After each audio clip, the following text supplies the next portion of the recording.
हमारी कहानी शुरू होती है एक अननोन वर्ल्ड में, जहां प्रोटैगनिस्ट लोगों को सोर्ड्स लेकर घूमते हुए देखता है और उनके कपड़े काफी वियर्ड होते हैं, जैसे किसी पुराने टाइम के हों।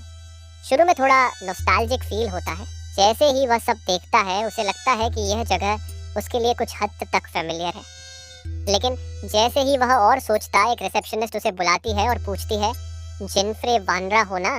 क्या तुम एडवेंचरर बनने आए हो? बिना टाइम वेस्ट किए वह हाँ बोल देता है।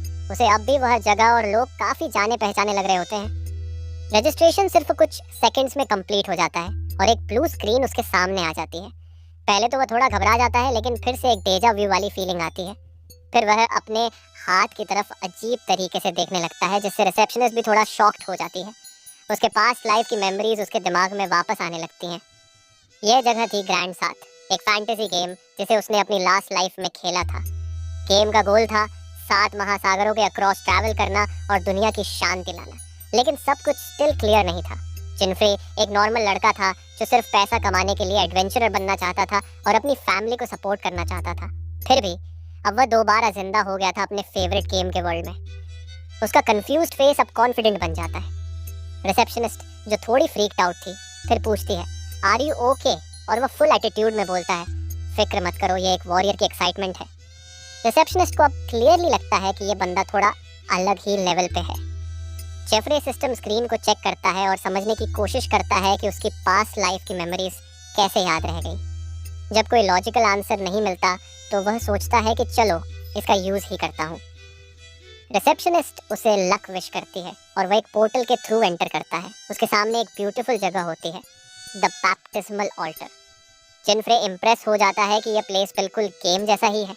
थोड़ी देर बाद उसे लगता है कि वह और 4 लोग एक ट्यूटोरियल स्टेज में हैं। सब कुछ एग्जैक्टली गेम जैसा लगता है। बस फर्क ये था कि अगर इस बार हारा तो शायद कंटिन्यू का ऑप्शन न हो। लेकिन जिनफ्रे को कोई टेंशन नहीं, क्योंकि उसे पूरा गेम गाइड याद है। तब एक अनाउंसमेंट होती है, चैलेंज स्टार्ट होने वाला होता है और पार्टिसिपेंट्स को अपना इक्विपमेंट चूज करना होता है। जिनफ्रे एक्साइटेड फील करता है जब एक बंदा सबसे पहले दौड़ के बेस्ट वेपन ले जाता है। वहाँ बोस, सोर्ड्स, स्पीयर्स और रेपियर्स जैसे टिपिकल मेडिवल वेपन्स होते हैं। स्पीयर्स सबसे पावरफुल होता है, 21 पेस अटैक। 2 लोग उसके लिए आर्ग्यू करने लगते हैं और दूसरे 2 लिटरली एक सोर्ड 19 अटैक के लिए फाइट करने लगते हैं। जिनफ्रे को यह सब एक्सपेक्टेड लगता है, क्योंकि उसे पता था कि ट्यूटोरियल के परफॉर्मेंस का सीधा इफेक्ट गेम के जॉब सिस्टम पे पड़ता है। बिगिनर्स के लिए थोड़ा अनफेयर होता है अगर परफॉर्मेंस अच्छी ना हो। वह याद करता है कैसे उसने गेम बार बार रिस्टार्ट किया था जब तक उसे डिजायर्ड रिजल्ट न मिला हो। जब सब प्लेयर्स अपना गियर चूज कर लेते हैं, एक बंदा नोटिस करता है कि जिनफ्रे ने अभी तक कुछ पिक नहीं किया। लेकिन जिनफ्रे उसकी परवाह नहीं करता और बॉल्ड गाय थोड़ा इरिटेट हो जाता है। जिनफ्रे कैजुअली हैंड्स इन पॉकेट्स चल रहा होता है और सब वेपन्स को इग्नोर करता है। फिर वह एक छोटी सी बेसिक सोर्ड के सामने रुकता है, जिसका अटैक सिर्फ एक को होता है। वह बजट सैतामा फिर से बोलने लगता है, कहता है, तू तो अच्छा जॉब नहीं ले पाएगा, और बकवास करता रहता है। लेकिन जिनफ्रे उस पर ध्यान नहीं देता, क्योंकि उसने ऑलरेडी एक ऐसा प्लान बना लिया होता है जो किसी के दिमाग में भी नहीं आएगा। उसके माइंड में पूरा गेम गाइड स्टोर्ड होता है। एक बेसिक मॉड प्लेयर उससे कम्पीट नहीं कर सकता। फाइनली वह अपनी चॉइस करता है, वॉर स्वॉर्ड पिक करता है ट्यूटोरियल में। ट्यूटोरियल स्टार्ट होता है, जो सिर्फ 5 मिनट का होता है। कुछ इंसेक्ट्स सामने आते हैं और प्लेयर्स का गोल होता है कि जितने ज्यादा हो सके उन क्रीचर्स को हराओ। जैसे ही बात खत्म होती है, सब एडवेंचरर्स अपनी बैटल पोजीशंस ले लेते हैं। जिनफ्रे को याद आता है कि ये मॉन्स्टर का नाम था विंग्ड सेंटिपीड, जो सिर्फ गेम के फर्स्ट स्टेज में दिखते थे। इनका वेनम इतना पावरफुल होता था कि किसी को भी तुरंत पैरालाइज कर सकता था। वही बॉल्ड गाय फिर से सार्कास्टिकली कहता है, बस ट्यूटोरियल के एंड तक जिंदा रहने की कोशिश कर लेना। लेकिन जिनफ्रे, जिसे समझ ही नहीं आता कि ये बंदा इतना इरिटेटिंग क्यों है, उसे इग्नोर करना ही बेटर समझता है। मॉन्स्टर्स हर डायरेक्शन से अटैक करने लगते हैं ग्रुप पे। जिनफ्रे ऑब्जर्व करता है कि इन मॉन्स्टर्स की मूवमेंट भी गेम जैसी ही है, तो वो डिड्यूस करता है कि अगर मूवमेंट सेम है तो वीक पॉइंट भी वही होगा जो गेम में था। एक विंग्ड सेंटिपीड उसकी तरफ चार्ज करता है। जिनफ्रे डिसाइड करता है कि वो गेम का क्रिटिकल हिट सिस्टम यूज करेगा। अपनी सोर्ड शीट से निकाल के डायरेक्टली क्रीचर के बीच में स्ट्राइक करता है, एक परफेक्ट क्रिटिकल हिट जो मॉन्स्टर को 1 शॉट कर देता है। उसके बाद वो एक पावर रेंजर स्टाइल पोज मार देता है और बाकी ट्यूटोरियल प्लेयर्स जो उस पर ट्रस्ट नहीं कर रहे थे, वो सब शॉक्ड हो जाते हैं। जिनफ्रे तैयार होता है नेक्स्ट फाइट के लिए, जब बॉल्ड गाय अंडर हिज ब्रेथ बोलता है, बस लक था, क्योंकि उसकी आंखों पे यकीन नहीं हो रहा होता। इसी वक्त हमें पता चलता है कि जिनफ्रे सिर्फ क्रिटिकल हिट सिस्टम का फायदा नहीं उठा रहा था, वो एक बग भी एक्सप्लॉइट कर रहा था जो सिर्फ ट्यूटोरियल में था। वो एक्सप्लेन करता है, अगर तुम क्रीचर के वीक स्पॉट पे उस छोटी सी सोर्ड से मारो तो सारे अटैक्स वन हिट किल्स बन जाते हैं। ये जानकर जिनफ्रे कॉन्फिडेंटली एक स्वॉर्म ऑफ मॉन्स्टर्स का सामना करता है और सरप्राइजिंगली स्ट्रैटेजी परफेक्टली काम करती है। बाकी प्लेयर्स स्ट्रगल कर रहे होते हैं जबकि baldy with the spear 2 monsters मार के सबको शो ऑफ करता है। मैं तो बेस्ट जॉब लेके ही जाऊंगा चिल्लाता है। जिनफ्रे तुरंत समझ जाता है कि ये सब का ध्यान हटाने की स्ट्रैटेजी है, लेकिन ओवर कॉन्फिडेंस में बॉल्डी का फोकस छूट जाता है और एक मॉन्स्टर उसे अटैक करने लगता है। जिनफ्रे जो ऑब्वियसली स्मार्ट है, एक सिंपल मूव से साइड में डॉज करता है और मॉन्स्टर गुस्से में ग्राउल करता हुआ दोबारा चार्ज करता है। इसी मोमेंट में जिनफ्री फील करता है कि ये तो उसकी पास्ट लाइफ वाले गेम से भी ज़्यादा फन हो रहा है और वो इजीली एक के बाद एक मॉन्स्टर को डिफीट करता जाता है।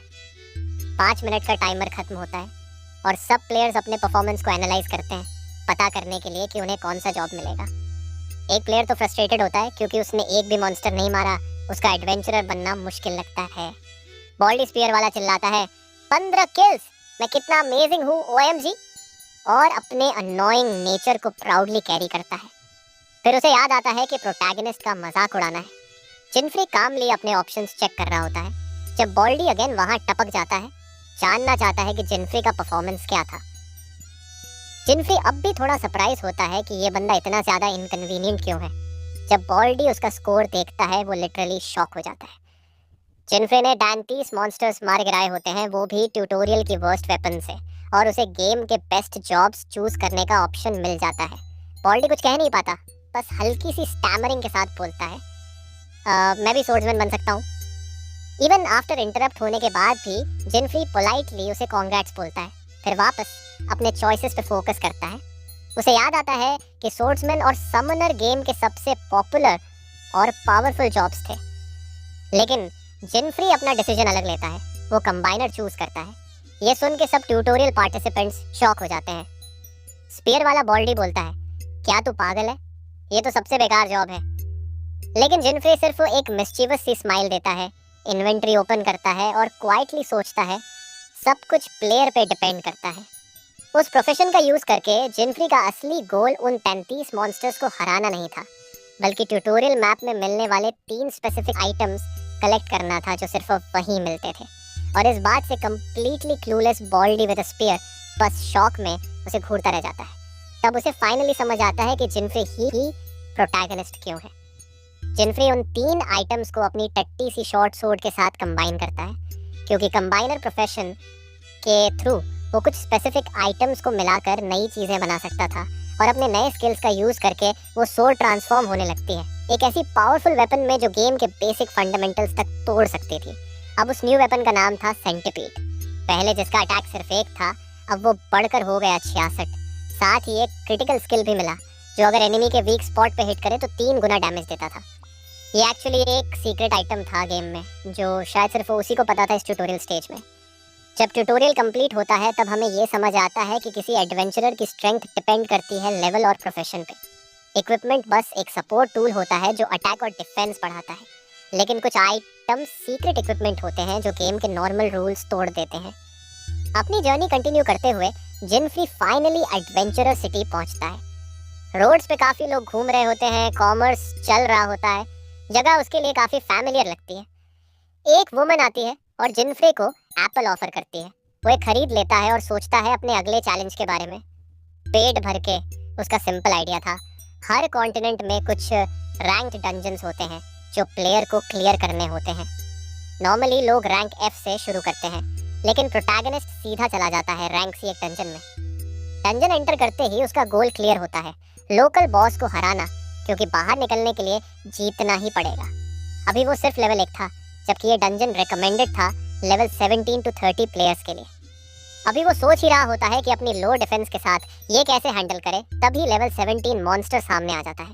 अटैक करने रेडी, जिनफ्री तुरंत सेंटिपीड समन करता है और बैटल के लिए तैयार हो जाता है। वो जानता था कि अगर एक भी हिट लग गया तो गेम ओवर हो सकता है,